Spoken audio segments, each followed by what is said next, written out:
Hello friends, Sindhu Bhairavi சீரியலில் என்ன நடக்குதுன்னு பார்க்கலாம் வாங்க. வீடியோவை ஸ்கிப் பண்ணாமல் கடைசி வரைக்கும் பாருங்கள். கடைசி நேரத்தில் நம்ம சஞ்சய் வராங்க. யாரை கூட்டிகிட்டு அப்படின்னா, நம்ம சிந்து வந்து டெலிவரி பார்த்தாங்க இல்லையா, அந்த லேடியையும் அவங்க ஃபேமிலியில் உள்ள எல்லாரையுமே கூட்டிகிட்டு வராங்க. அப்போது அதாவது ஸ்னேகாவோட ஹாஸ்பிட்டலுக்கு முதல்ல போனப்போ நார்மல் டெலிவரி ஆக வேண்டிய பிரசவத்தை சிசரிங் பண்ணி தான் குழந்தை எடுக்கணும் அப்படின்னு சொல்லிட்டு ஸ்னேகா சொன்ன விஷயம். அது மட்டும் இல்லாமல் அவங்க பிரசவத்துக்காக 5 லட்ச ரூபா பணம் கேட்டது, 1 லட்ச ரூபா அட்வான்ஸ் கட்டினா தான் நாங்கள் டெலிவரியே பார்ப்போம் அப்படின்னு சொல்லிட்டு சொன்ன விஷயம்னு சொல்லிட்டு எல்லாத்தையுமே விடாமல் இங்கே நம்ம சஞ்சய் வந்து கோர்ட் கிட்ட சொல்கிறாங்க. இதை கேட்ட ஜட்ஜுமே பயங்கரமாக ஷாக் ஆகுறாங்க. என்ன 5 லட்சமா, ஒரு டெலிவரிக்கு 5 லட்சம் வாங்குவாங்களா அப்படின்ற மாதிரி இங்கே ஜட்ஜே பயங்கர ஷாக் ஆகுறாங்க. இப்போது இங்கே ஸ்னேகாவும் அவங்க அப்பாவும் அப்படி கலங்கி போய் நிற்கிறாங்க. டேட், என்ன டேட், இந்த சிவாவை ஒரே அடியாக ஜெயிலுக்குள்ளே அனுப்பலான்னு பார்த்தா நமக்கு ரிப்பீட் ஆகிடுச்சு அப்படின்னு சொல்லிட்டு இங்கே ஸ்னேகா பதட்டத்துலேயும் பயத்தோடையும் இருக்காங்க. உடனே இங்கே நம்ம சஞ்சய் இருந்துட்டு சிந்து வந்து 2 உயிரை காப்பாற்றுறதுக்காக தான் அந்த மாதிரி ஒரு இக்கட்டான சூழ்நிலையில் என்ன பண்ணுறதுன்னு தெரியாமல் டாக்டர்ஸ் கூட இல்லாமல் பக்கத்து ஹாஸ்பிட்டலுக்குமே ஷிஃப்ட் பண்ண முடியாத ஒரு சுச்சுவேஷனில் தான் பாட்டிமாவை கூட்டிகிட்டு வந்து சிந்து டெலிவரி பார்த்துருக்காங்க. சிந்து பார்த்த டெலிவரியால் யாருக்கு எந்த வித ஆபத்தும் வரவே இல்லை. ஒருவேளை வந்திருந்தா கூட நம்ம கண்டிப்பாக இவங்க மேலே ஆக்ஷன் எடுத்துருக்கலாம்.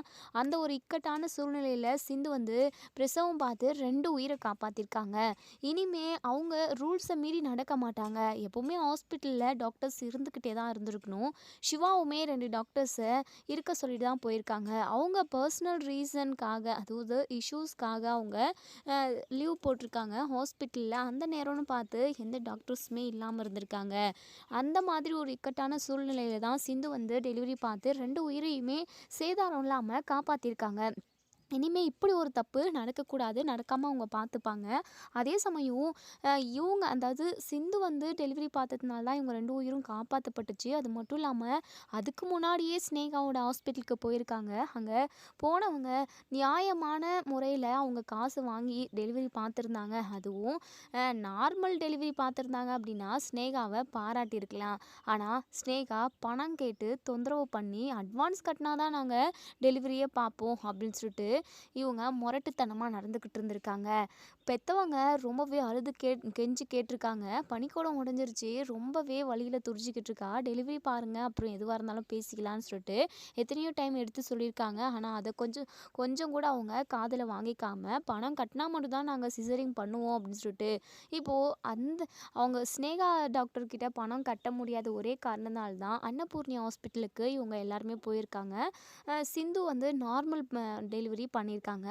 இதில் இவங்களுக்குமே பெனிஃபிட் தான். சிந்துவை எப்படியோ இவங்க 2 பேரோட உயிருமே காப்பாற்றிட்டாங்க. ஒருவேளை ஸ்னேகாவோட ஹாஸ்பிட்டலில் இவங்களுக்கு டெலிவரி ஆயிருந்தது அப்படின்னா கண்டிப்பாக சிசரிங் தான் இருந்திருக்கும்.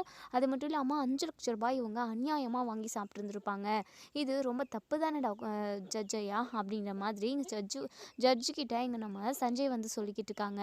அதே சமயம் ப்ரெக்னெண்ட்டாக வந்து டெலிவரி பெயினுக்காக வந்த லேடியுமே அவங்க ஃபேமிலியில் உள்ள ஒட்டுமொத்த பேருமே நம்ம சிவாக்காகவும் சிந்துக்காகவும் கோர்ட்டில் பேசுகிறாங்க. இந்த பொண்ணு மட்டும் இல்லைனா என் பொண்ணோட உயிரும் என் பேத்தியோட உயிருமே காப்பாற்றப்பட்டிருக்காது, யாருக்காவது ஏதாவது ஒன்று ஆயிருக்கும். ஒருவேளை ஸ்னேகாவோட ஹாஸ்பிட்டலில் நாங்கள் பிரசவம் பார்த்துருந்தாலுமே அது சிசரிங்கில் தான் போய் முடிஞ்சிருக்கும். எக்கச்சக்கமான பணத்தை வாங்கியிருப்பாங்க. நாங்கள் வசதியாக இருந்திருந்தா கண்டிப்பாக நாங்கள் அதில் பார்த்துருந்துருப்போம். அந்த மாதிரி சுச்சுவேஷனில் வேறு எதையுமே யோசிக்க தோணிக்காது. வருஷம் ஃபுல்லாக ஏன் 5 லட்சத்தை வச்சு நாங்கள் ஒரு பாதி வாழ்நாள கடந்துருவோம். அந்த மாதிரியான ஒரு ரொம்பவே ஏழ்மையான குடும்பத்தில் இருக்கிறவங்க நாங்கள் என்ன பண்ண முடியும் மேடம் அப்படின்ற மாதிரி அவங்க குடும்பத்தில் உள்ள பேசுகிறாங்க எல்லாருமே. இதை ஜட்ஜுமே நோட் பண்ணிக்கிறாங்க. ஸ்னேகாவையும் அவங்க அப்பாவையும் செல்லுக்குள்ளே வந்து நிற்க சொல்கிறாங்க. என்ன நீங்கள் கொஞ்சம் கூட மனசாட்சி இல்லாமல் இப்படி அவங்கக்கிட்ட 5 லட்ச ரூபா கேட்டிருக்கீங்க. அது மட்டும் இல்லாமல் நார்மல் டெலிவரியில் பணத்துக்காக நார்மல் டெலிவரி ஆக வேண்டியது சிசரிங்னு சொல்லிட்டு பணம் பிடுங்க பார்த்துருக்கீங்க.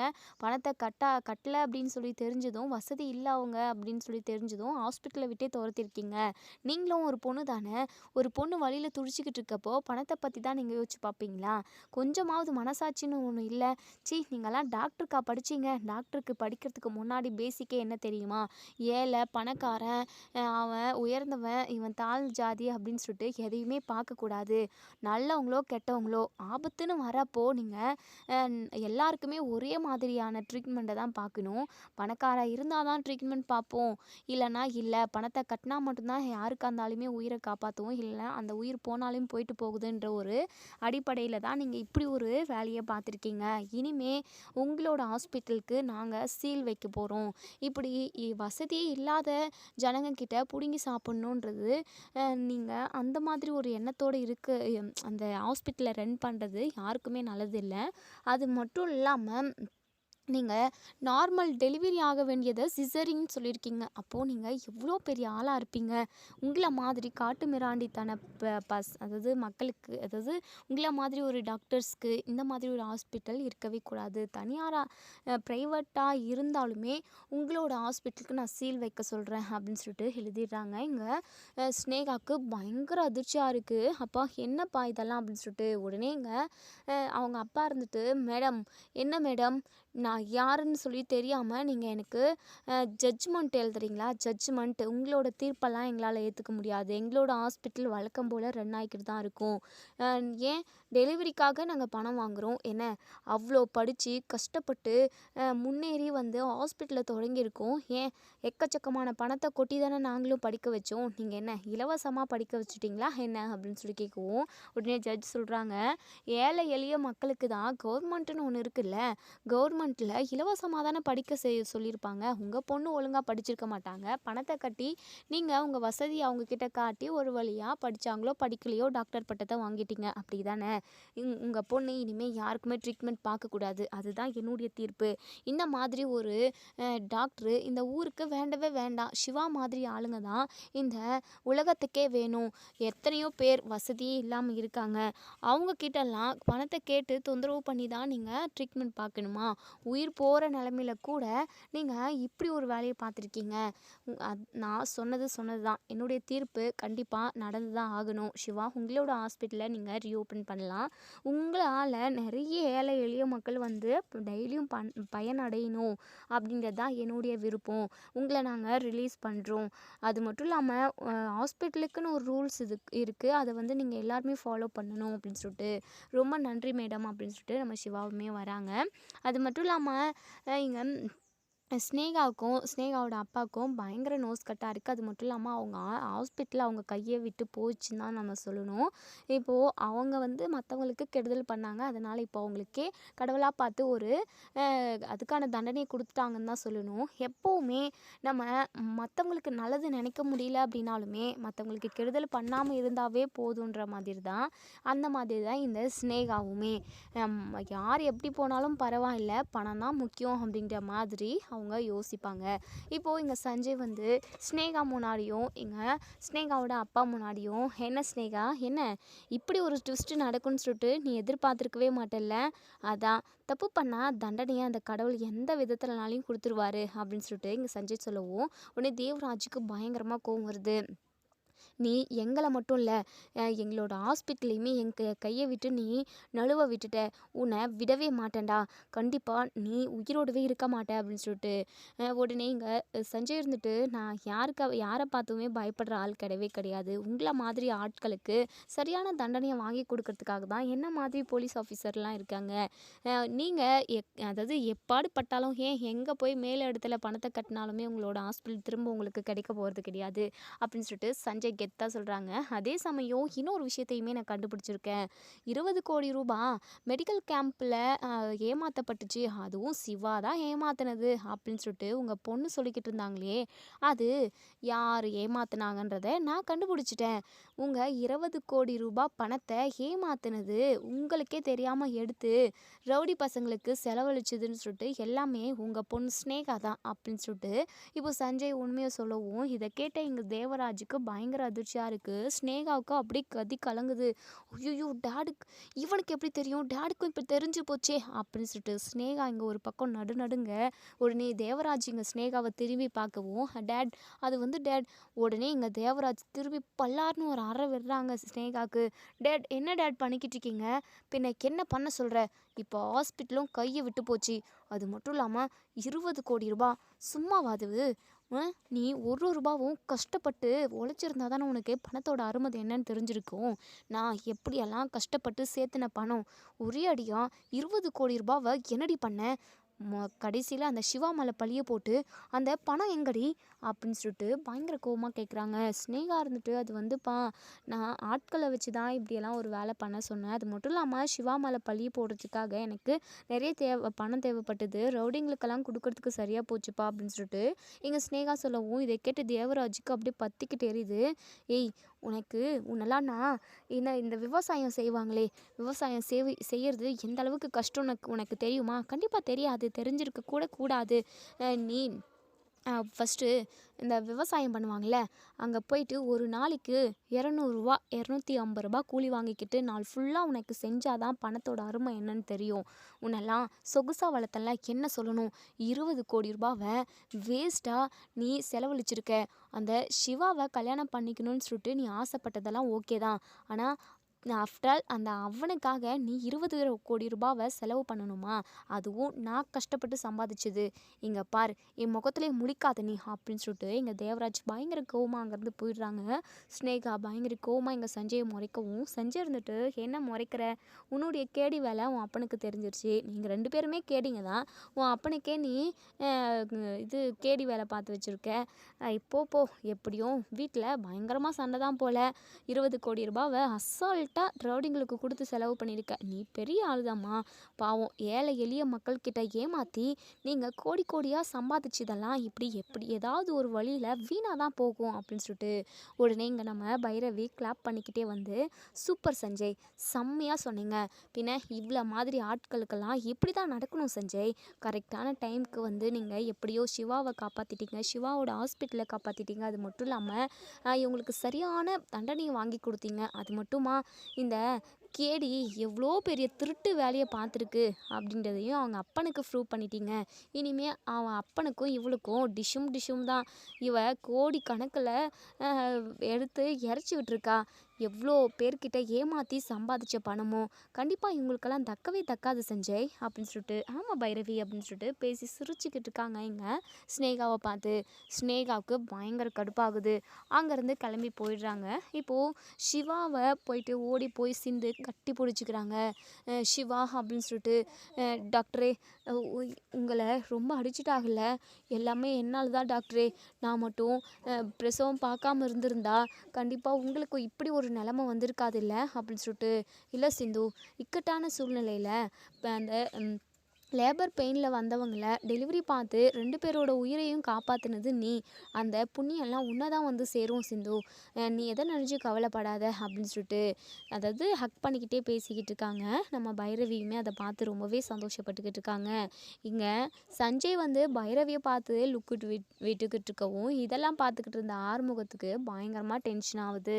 இப்போது இங்கே இசைக்கு இருந்துட்டு, அக்கா என்னக்கா பார்த்துக்கிட்டு சும்மா நின்றுக்கிட்டு இருக்க, அந்த சிந்து போயிட்டு சிவா மாமாவை இறுக்கமாக கட்டி பிடிச்சிக்கிட்டு இருக்கா, நீ என்னென்னா பார்த்துக்கிட்டு இருக்க, டேய் அதுக்காக தான்டா அவளை போய் ஏதாவது கேட்குறேன் இருடா அப்படின்னு சொல்லிட்டு இப்போது இங்கே மகா வந்து, ஏய் பக்கம் ஆடி அப்படின்னு சொல்லிட்டு சிந்துவை அப்படியே ரொம்பவே ஃபோர்ஸாக இழுத்து பக்கம் விடுறாங்க. சிந்து போய் அந்த பக்கம் கீழே விழுந்துடுறாங்க. அன்னபூர்ணி இருந்துட்டு, மகா என்ன பண்ணிக்கிட்டு இருக்க நீ, அக்கா நீங்கள் சும்மா இருங்கக்கா, சிவாவை எப்படி போட்டு அடிச்சிருக்காங்கன்னு பார்த்தீங்கல்ல, அவன் இந்த அளவுக்கு கஷ்டப்பட்டதுக்கு காரணம் அந்த சிந்து தானே. இங்கே பாரு சிவா, இந்த அளவுக்கு உன்னை கஷ்டப்படுத்துகிறா அப்படின்னா கடைசி வரைக்கும் உன் லைஃப் லாங் அவள் உன் கூட இருந்தா அப்படின்னா கண்டிப்பாக உன் வாழ்க்கை நல்லாவே இருக்காது சிவா. அந்த சிந்து உன் கூட இருக்கவே கூடாது. அவள் நம்ம வீட்லேயோ ஏன் உன் வாழ்க்கையிலோ இருந்தா அப்படின்னா கண்டிப்பாக நமக்கு நாளுக்கு நாள் ஏதாவது ஒரு பிரச்சனை வந்துக்கிட்டே தான் இருக்கும் சிவா. நான் சொல்கிறத கேளு, அந்த பைரவியை சிந்துவை 2 பேரையுமே வீட்டை விட்டு துரத்தியே ஆகணும். 2 பேரும் எப்ப நம்ம வீட்ல காலடி எடுத்து வச்சாங்களோ, அப்பத்துலருந்து நம்ம வீட்டோட சிச்சுவேஷன் எதுவுமே சரியில்ல சிவா.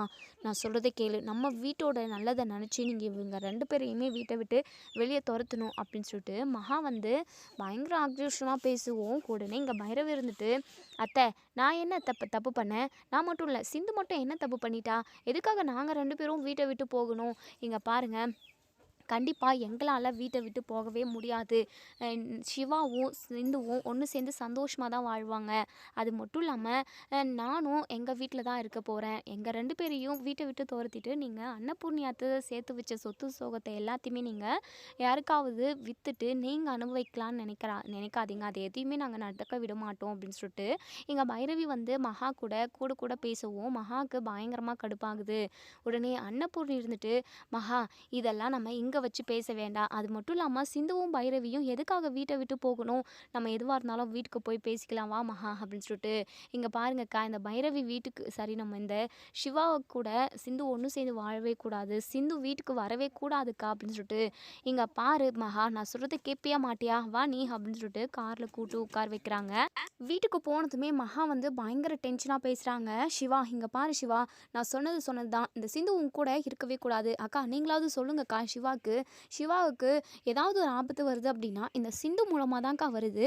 இது எதுவுமே இவனுக்கு புரியவே மாட்டேங்குது" அப்படின்னு சொல்லிட்டு, "போதும் நிறுத்துமா. சிந்துவ பத்தி ஏதாவது தப்பா பேசிக்கிட்டு இருந்த அப்படின்னா அவ்வளவுதான். எனக்கு கெட்ட கோவம் வரும். டேய் சிவா, உன்னை இவ ஏமாத்தி கல்யாணம் பண்ணிக்கிட்டவளா? இவளுக்காக பறிஞ்சு கட்டிக்கிட்டு பேசிக்கிட்டு இருக்க? நான் உன்னுடைய நல்லதுக்காக தான்டா சொல்லிக்கிட்டு இருக்கேன். ஏன்டா ஏன் இந்த அம்மா சொல்றத பத்தி எதுவுமே நீ யோசிக்கவே மாட்டேங்கிற? தயவு செஞ்சு கொஞ்சம் யோசிடா. இந்த சிந்துவால உனக்கு பேராபத்து வரப்போகுதுடா" அப்படின்னு சொல்லிட்டு எங்க மகா சொல்லவும், அன்னபூர்ணி இருந்துட்டு, "இங்க பாரு மகா, நீ நிறைய யோசிக்கிற போல. சிந்துவால சிவாவுக்கு எந்த ஒரு ஆபத்தும் வராது. ஏன் நீ இவ்வளோ தப்பு தப்பா பேசிக்கிட்டு இருக்க" அப்படின்னு சொல்லிட்டு, "இங்க பாருக்கா எனக்கெல்லாம் தெரியாது. இந்த சிந்து சிவா கூட ஒன்று சேர்ந்து வாழவே கூடாது. ஏய் சிந்து வெளியே போடி" அப்படின்னு சொல்லிட்டு சிந்துவை நூக்கி கீழே தள்ளிவிடவும், சிந்து போயிட்டு சோஃபால இடிச்சுக்கிறாங்க. நெத்தியில நல்லா பலமா அடிபட்டு ரத்தமும் வர ஆரம்பிக்குது. நம்ம மகா இருந்துட்டு வரட்டும் அப்படின்ற மாதிரி தான் மனசுக்குள்ளே நினைக்கிறாங்க. நம்ம அன்னபூர்ணி பார்த்துட்டு, "ஐயோ சிந்து ரத்தம் வருது." பைரவியுமே ரொம்பவே பதட்டப்படுறாங்க. பைரவிக்கு பயங்கரமா கோவம் வருது. மகாவை பல்லார்னு ஒரு அறை விட்டுறாங்க. எல்லாருமே பயங்கர அதிர்ச்சியில பார்த்து நின்றுகிட்டு இருக்காங்க. உடனே மகா இது அன்னபூர்ணி இருந்துட்டு, "பைரவி" அப்படின்னு சொல்லிட்டு, "அத்தை நானும் எந்த அளவுக்கு அத்தை பொறுமையா இருக்க முடியும்? சிந்துவை எப்போ பார்த்தாலும் ஏதாவது பேசிக்கிட்டே இருக்காங்க. நானும் அப்போ பொறுமையா தானே இருந்தோம். எதுவுமே பேசாம தானே இருந்தேன். பேசி தீர்த்துக்க வேண்டியது தானே. எதுவாக இருந்தாலும் வாயால் பேசணும் அத்தை. நூக்கி அடிச்சு இப்போ சிந்துக்கு நெத்தியில் ரத்தம் வருது. இவங்களுக்கு கொஞ்சமாவது மனசாட்சின்னு ஏதாவது இருக்குமா இல்லையா? சிந்துவால் என்ன பிரச்சனை வந்துடுச்சு? சிந்து 2 உயிரை காப்பாற்றிருக்கா அவ்வளவுதானே" அப்படின்னு சொல்லிட்டு பைரவி கோவத்தில் என்னென்னமோ பேசுகிறாங்க. உடனே இங்கே மகா இருந்துட்டு, "பார்த்தீங்களாக்கா இந்த பைரவி அவளுக்கு எவ்வளோ தைரியம் இருந்தால் என்னவே அடிப்பா. நீங்கள் எல்லாரும் பார்த்துக்கிட்டு சும்மா நின்றுக்கிட்டு இருக்கீங்கல்ல. அப்போது எனக்கு இந்த வீட்டில் அந்தளவுக்கு தான் மரியாதை. அப்போது இந்த பைரவியும் சிந்து தான் இந்த வீட்டுக்கு பெரிய மகாராணிங்க. இவங்க என்ன பண்ணாலும் கரெக்டு தான். ஆனால் நான் எதுவுமே பேசக்கூடாது. இந்த வீட்டில் யாருமே எனக்கு மரியாதை கொடுக்க மாட்டேங்கிறீங்கக்கா. என்னக்கா நடக்குதுங்க?" அப்படின்னு சொல்லிட்டு பயங்கர கோவமாக பேசுகிறாங்க. நம்ம சிவா இருந்துட்டு, "அம்மா தேவையில்லாமல் பிரச்சனையை பெருசாக பண்ணுறது நீதாம்மா. சிந்துவால எனக்கு ஏதாவது பிரச்சனை அப்படின்னு சொல்லிட்டு என்னைக்காவது உங்ககிட்ட வந்து நான் சொல்லியிருக்கேனா? இல்லை இல்லை. தயவு செஞ்சு இதோட இதை விட்டுருங்க. சிந்து என் கூட தான் இருப்பாள். அவள் என் கூட இருந்து ஆகணும். ஏன்னா அவளை எனக்கு பிடிச்சிருக்கு. நானும் அவளும் ஒன்று சேர்ந்து சந்தோஷமாக வாழ்ந்துக்கிட்டு இருக்கோம். தயவு செஞ்சு என் வாழ்க்கை கெடுத்து விட்டுறாதம்மா" அப்படின்னு சொல்லிட்டு சொல்லவும், உடனே எங்கள் மகா பயங்கரமாக அழக ஆரம்பிச்சிடுறாங்க. நாடகத்தை ஸ்டார்ட் பண்ணிடுறாங்க. உடனே அன்னபூர்ணி ஓடி வந்து, "ஏன் மகா ஏன் அழுகுற? பார்த்தீங்களாக்கா இவன் எப்படி பேசுகிறான்னு சொல்லிட்டு, இவனோட வாழ்க்கைக்காக நான் இங்கே போராடிக்கிட்டு இருந்தா இவன் என்னடனா என் வாழ்க்கை கெடுத்து விட்டுறாதுன்னு சொல்கிறான். இந்த சிந்து இவன் கூட இருந்தா அப்படின்னா கண்டிப்பாக இவன் வாழ்க்கை சீரொழிஞ்சிரும்க்கா. உங்கள் யாருக்குமே அது புரியவே மாட்டேங்குது. கடைசியில் என் பையன் பாதிக்கப்பட்டு நிற்கிறப்போ நான் தான்க்கா அழுதுகிட்டு நிற்கணும்" அப்படின்னு சொல்லிட்டு சிவா இருந்துட்டு, "தயவு செஞ்சு என் வாழ்க்கையை பற்றி நீங்கள் யாருமே கவலைப்பட்டு அழுதுகிட்டு நிற்க வேண்டாம். சிந்து வந்து என் கூட இருக்கிற வரைக்கும் கண்டிப்பாக என் வாழ்க்கை நல்லா தான் இருக்கும்னு என் மனசாட்சிக்கு தோணுது. இங்கே பாரு சிந்து, உனக்கு ரத்தம் வருது. அதுக்கு நான் ஃபர்ஸ்ட் எய்ட் பண்ணணும். வா நம்ம மேலே போகலாம்" அப்படின்னு சொல்லிட்டு நம்ம சிந்துவோட கையை பிடிச்சி மேலே கூட்டிகிட்டு போயிடுறாங்க. சிந்து பயங்கரமாக அழுகுறாங்க. "டாக்டரே அத்தை சொல்கிற மாதிரி என்னால் தான் உங்களுக்கு ஏதாவது ஒரு பிரச்சனை வந்துக்கிட்டே இருக்குது. இப்போது என்னால் தானே போலீஸ் ஸ்டேஷனுக்கு போயிட்டு எல்லாருக்கிட்டையுமே நீங்கள் பயங்கரமாக அடி வாங்குனீங்க. தேவையில்லாமல் எதுக்காக பிரச்சனை? பேசாமல் நான் இந்த வீட்டை விட்டு போயிட்டுமா" அப்படின்னு சொல்லிட்டு இங்கே வந்து சிந்து கேட்கவும், என்ன சிந்து, என்னை விட்டுட்டு போகிறதுக்காக தான் என்னை நீ கல்யாணம் பண்ணிக்கிட்டு வந்தியா? அது மட்டும் இல்லாமல் நிறைய போராட்டத்தை தாண்டி என்ன நீ கல்யாணம் பண்ணிக்கிட்ட. அப்படி ஒரு வாழ்க்கையை நீ சாதாரணமாக விட்டுட்டு போகணும்னு நினைக்கிறியா சிந்து அப்படின்னு சொல்லிட்டு உடனே இங்கே சிந்து நம்ம சிவாவோட கண்ணை பார்த்துக்கிட்டே இருக்காங்க. கண்டிப்பாக உங்களை விட்டுட்டு போனால் உங்கள் நினப்பாக தான் இருப்பேன், இருந்தாலும் மகா அத்தைக்கு தான் நான் இங்கே இருக்கிறதுக்கு சுத்தமாக பிடிக்கவே இல்லைங்களேங்க அப்படின்னு சொல்லி கேட்கவும், உடனே சிவா இருந்துட்டு, அம்மா எப்போவுமே அப்படிதான் உனக்கு தெரியாதா? நீ யாரை பற்றியும் நினச்சி கவலைப்படாத, நான் எப்போவுமே உன் பக்கம் தான் இருக்கும் சிந்து, நீ எதுக்காகவும் கலங்கி நிற்கக்கூடாது சரியா அப்படின்னு சொல்லிட்டு இங்கே நம்ம சிந்துக்கு வந்து நம்ம சிவா வந்து ஆறுதல் சொல்கிறாங்க. இன்னொரு சைடு இங்கே நம்ம அதாவது மகா இசைக்கு கிட்ட பயங்கர கோவமாக கடுப்பாக பேசிக்கிட்டு இருக்காங்க. இந்த பைரவிக்கு எம்புட்டு திமிரு இருந்தால் என்னவே அடிப்பா, அவளை ஏதாவது பண்ணணும் இசைக்கு அப்படின்னு சொல்லிட்டு பயங்கர டென்ஷனாக பார்த்துக்கிட்டு இருக்காங்க. இன்னொரு சைடு சஞ்சய் வந்து இங்கே பைரவிக்கு கால் பண்ணுறாங்க. என்ன பைரவி, வீட்டில் உள்ள எல்லாருமே ஓகே தானே, சிவா அப்படி இருக்காரு அப்படின்னு சொல்லிட்டு. ரொம்ப தேங்க்ஸ் சஞ்சய், நீங்கள் மட்டும் இல்லை அப்படின்னா கண்டிப்பாக சிவா ஜெயிலுக்கு தான் போயிருப்பார். அது மட்டும் இல்லாமல் ஹாஸ்பிட்டலையுமே திரும்பவும் ரீஓப்பன் பண்ணியிருக்கவே முடியாது. எப்படியோ கடைசி நேரத்தில் நீங்கள் எங்களுக்கு வந்து உதவி செஞ்சீங்க, ரொம்ப ரொம்ப நன்றி அப்படின்ற மாதிரி சொல்கிறாங்க. என்ன பைரவி, எனக்கு போய் நீ எதுக்காக நன்றி சொல்கிற? நான் என்ன மூணாவது மனுஷனா? உனக்காக தானே செஞ்சேன், உனக்காக நான் என்ன வேணாலுமே செய்வேன் பைரவி, இதுக்காகலாம் எதுக்காக நீ தேங்க்ஸ் நன்றி அப்படியெல்லாம் சொல்லிக்கிட்டு இருக்காதெல்லாம் ஒன்றும் வேண்டாம் அப்படின்ற மாதிரி இங்கே சஞ்சய் வந்து சொல்கிறாங்க. பைரவியுமே சரி சஞ்சய், நீங்கள் அது மட்டும் இல்லாமல் இந்த தேவராஜ்கிட்டேருந்தே அதுவும் பெத்த பொண்ணே அப்பங்கிட்ட 20 கோடி ரூபாவை ஏமாத்திருக்கா, சரியான அப்பம் பொண்ணு தானேங்க சஞ்சய் அப்படின்னு சொல்லி கேட்கவும், அதுங்க ஃப்ராடுங்க, அதுங்களை பற்றி எதுக்காக நம்ம பேசிக்கிட்டு பைரவி, நீ அதை நினச்சாலாம் ஒரி பண்ணிக்காத, நான் பார்த்துக்கிறேன் எல்லாத்தையுமே அப்படின்னு சொல்லிட்டு இங்கே சஞ்சய் வந்து சொல்கிறாங்க. இப்போது சஞ்சய் கூட பைரவி கொஞ்சம் நேரமாக சிரித்து சிரித்து பேசிக்கிட்டு இருக்காங்க. இதெல்லாம் கவனித்த ஆறுமுகத்துக்கு பயங்கரமாக கடுப்பாகுது. பைரவியை பார்த்து முறைச்சிக்கிட்டே இருக்காங்க. இதை நம்ம பைரவியுமே கவனிக்கிறாங்க. ஃபோனை வச்சுட்டு வந்து, எரும மாடு, எதுக்காக நீ என்னை பார்த்து முறைச்சிக்கிட்டு இருந்த அப்படின்னு சொல்லி கேட்கவும், உடனே இங்கே நம்ம ஆறுமுகம் இருந்துட்டு, அதெல்லாம் ஒன்றும் இல்லை, சொன்னால் மட்டும் நான் சொல்கிற பேச்சை கேட்டுக்கிட்டு தான் மறு வேலை பார்ப்பீங்களா என்ன அப்படின்னு சொல்லிட்டு நம்ம ஆறுமுகம் சொல்லவும், உடனே நம்ம பைரவி இருந்துட்டு, எரும மாடு மாதிரி வளர்ந்துருக்கே தவிர உனக்கு புத்தி அறிவு எதுவுமே இல்லை, நான் யார்கிட்டையும் ஃபோனில் தனியாக பேசி சிரிச்சிடக்கூடாதே, உடனே சந்தேகப்படுவேன், உன்ன மாதிரி ஒரு சந்தேக பேர் வழி கூடலாம் எவன் ஓரியாடுவான், எவன் வாழ்வான், கண்டிப்பாக சீக்கிரமாக நான் உன்னை விட்டு போக தான் போகிறேன், சீக்கிரமாக உங்ககிட்ட இருந்து டிவோர்ஸ் வாங்கிக்கிட்டு இந்த வீட்டை விட்டு கிளம்ப தான் போகிறேன், எனக்கு அப்போ தான் அன்னைக்கு தான் ரொம்ப நிம்மதியாகவும் சந்தோஷமாகவும் இருக்கும் அப்படின்னு சொல்லிட்டு சொல்கிறாங்க. உடனே ஆறுமுகம் சொல்கிறாங்க, யார் யார் எப்படின்றத சீக்கிரமாகவே நீ தெரிஞ்சுப்ப பைரவி, அது மட்டும் இல்லாமல் நான் ரொம்ப நல்லவன் அப்படின்னு சொல்லிட்டு என் கூட நீ ஒன்று சேர்ந்து வாழ்கிற நாள் வரதான் போகுது அப்படின்ற மாதிரி ஆறுமுகம் சொல்லவும், நம்ம பைரவி முகத்தை திருப்பிட்டு போகிறாங்க. இதோட இந்த ரிவ்யூ முடியுது. இதுக்கப்புறம் என்ன நடக்குன்னு சொல்லி வெயிட் பண்ணி பார்ப்போம் ஃப்ரெண்ட்ஸ். வீடியோ பிடிச்சிருந்தா லைக் பண்ணி கமெண்ட் பண்ணி தெரிவிங்க.